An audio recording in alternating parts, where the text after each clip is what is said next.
যেটা হচ্ছে যে 10 নং যাত্রাপুর ইউনিয়ন পরিষদ, এখানে পশ্চিমপাড়া মসজিদের পাশে গ্রাম। এই তিন ছেলেটা একজন নতুন উদ্যোক্তা, সে ছোটখাটো একটা ব্যবসা করে, তার কোয়েল পাখির ব্যবসা। আজকে তার সাথে ঘটে গেছে একটা অন্যায়। এই বিষয়ে আজকে আমরা কথা শুনবো আমার এই ছোট ভাইয়ের কাছ থেকে। আসলে মূল ঘটনা কি হয়েছে? আমার ছোটবেলা আমার বাবা মারা যান, তারপর থেকে আমরা 3 ভাই 1 বোন। আমার বড় ভাই অনেক কষ্ট করে তাকে আমরা বাইরে পাঠিয়েছি। এখন বর্তমানে আপনাদের দয় আমি 9ম শ্রেণীতে পরীক্ষা দিয়ে নিউ 10। এখন তার পাশাপাশি আমার আছে কিছু ছাগল।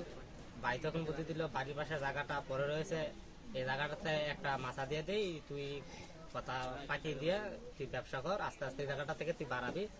আমাদের বাড়ি অনেক বড়, তুই সারা বাড়ি সাইডে দিবি। আমি আচ্ছা ভাই ঠিক আছে। তখন আমার ভাই এই জায়গাটাতে মাছা দিয়ে আমাকে পাখি তুলে দিল। আমি আলহামদুলিল্লাহ আমার দৈনিক কাজ অনেক সুন্দরভাবে চলতেছিল, পাখিও অনেক সুন্দরভাবে হচ্ছিল, উত্তোলন ছিল। আমার 800 পাখি থেকে আমি 700 থেকে 720 এরকম ডিম পেয়ে থাকতাম। এইগুলোকে বাজারে ভালো দামে বিক্রি করতাম। কিন্তু আলহামদুলিল্লাহ আমার পোষাতো।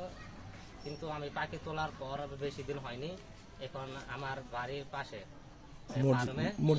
করে আমার কোয়েল পাখি চুরি করে নিয়েছে, এবং কি আমার কোয়েল পাখি সব ডিমলা। এই কারণে কোয়েল পাখি জড়িয়ে যে চুরি করছে তাকে চিনেন কিনা? হ্যাঁ চিনি। তার নামটা বলেন।